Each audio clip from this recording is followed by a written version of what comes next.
Ndewonu ụmụnne m ndị Igbo ndị ọma njem ọnụ, ekelekwa m unu. Aka mbụ nwanne gị nwoke 042 Solex, onye akụkọ ụwa.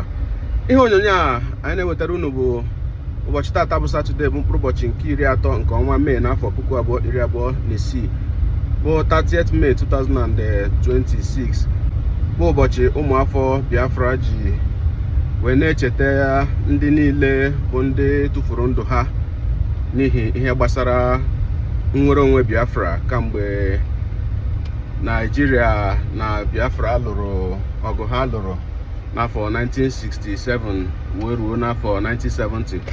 Ma ihe anyị pụtara ugbu a bụ igosi unu ka okporo ụzọ si wee dị tata na mpaghara dị iche iche nke steeti Enugu. Ile anya ebe nọ ugbu a bụ ụzọ si Emene wee na-aga n'ime Enugu. Ihe na-ahụ ebe a bụ akwa mmiri ahụ gafere mmiri Ekulu, makwa Ekulu ka a na-akpọ mmiri a na-Emene. Ihe na-ahụ n'iru m ugbu a bụ Emenite ka anyị na-aga ugbu a. Otu a ka ụzọ dị n'isi Emene na-apụ n'ime taụn. Ọtụtụ ụlọ ahịa ndị mmadụ gbachichara agbachi. Ọtụtụ ụlọ ahịa gbachichara agbachi. Lekwa ụlọ ọrụ ndị Emenite. Ebe ị na-ahụ ugbu a bụ ebe ama dịka Airport Corner,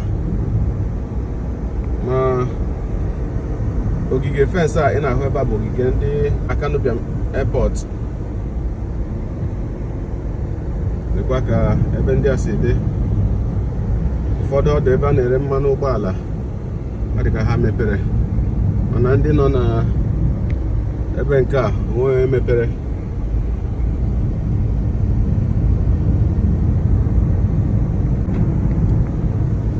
Lekwa ụzọ ahụ bara Akanubiam International Airport.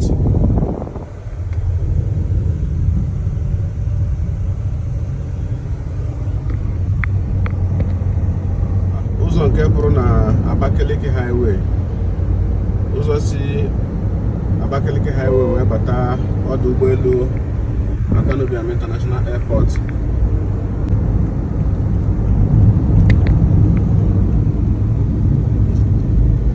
Ugbu a anyị abatala na Abakaliki Expressway.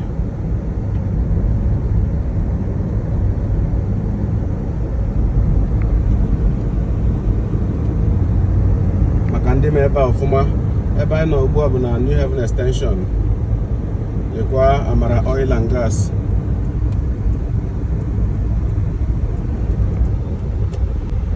Ka anyị ka na-agakwa. Ebe anyị na-aga ugbu a bụ na ogbe Holy Ghost, bụ ebe ndị mmadụ kachacha anọ kwa ụbọchị a na-azụ ahịa, ma ndị na-eme njem, ma ndị na-eme ihe dị iche iche, ma ndị na-arụ ọrụ. Ka anyị mara ka ebe ahụ si dị.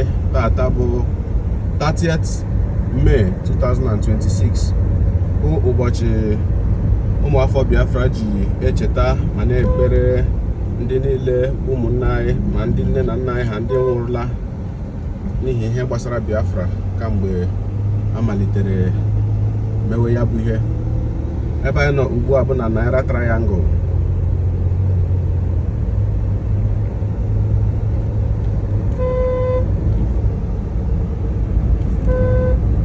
Naira Triangle.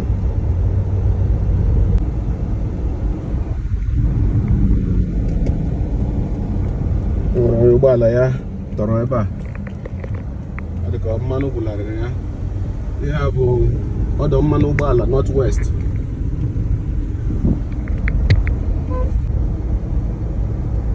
Ebe anyị nọ ugbu a bụ na Abakpa Junction.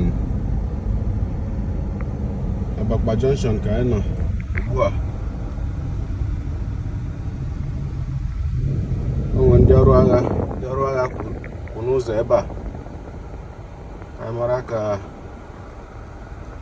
ọ dị ka ha kwụ nnọọ ka ha jide n'aka na onweghị ihe na-eme.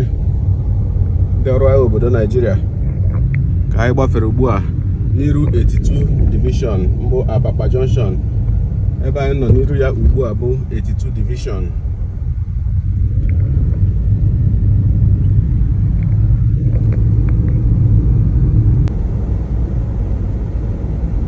Anyị nọzi n'iru Ogui roundabout. Ka anyị si Ogui Road ka anyị mara ka ebe ahụ dị.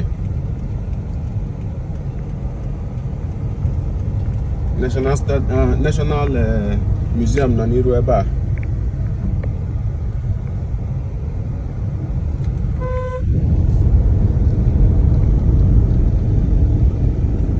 Ihe na anyị n'iru bụ National Stadium.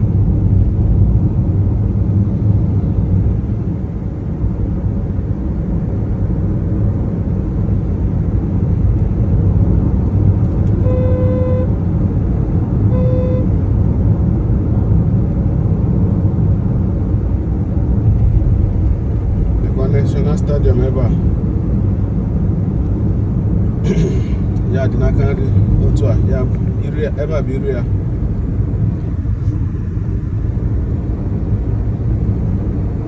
Nwekwa ọnụ ụzọ ama ya ebe a. Ụlọ ọrụ na ụlọ ahịa niile nọ ebe a mechichara emechi.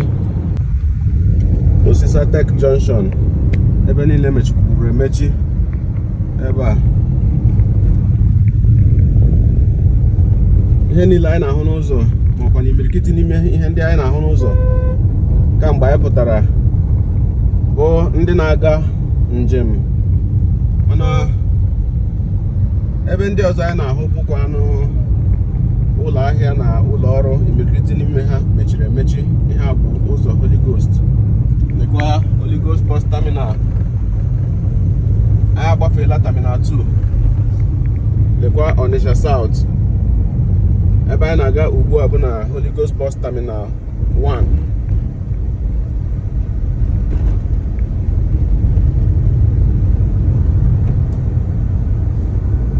Ebe akwụkwa n'iru Polaris Bank na UBA nke nọ na Holy Ghost a.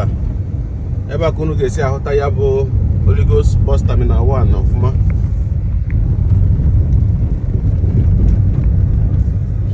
Ebe a bụ iru ọdụ ụgbọala Christmas Transit na Holy Ghost. Ebe ụgbọala ndị na-agba highway na-anọ bụ ndị na-agbapụ agbapụ, ndị si ala Igbo apụ apụ.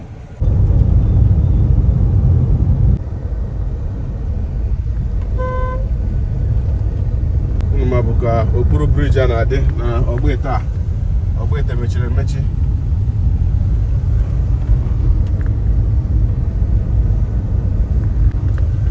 Catholic St. Monica Girls mechiri emechi. Onitsha South mechiri emechi.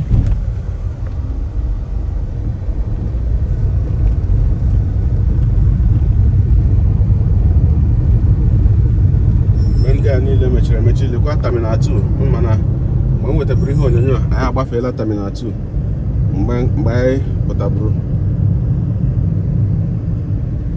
Ya bụ Terminal 2 mechiri emechi. Ebe a bụkwa Osisa Tech Junction ahụ gosipụrụ unu. Ụzọ a bụ ụzọ na-aga Ụwanị, ụzọ na-aga Kenyatta.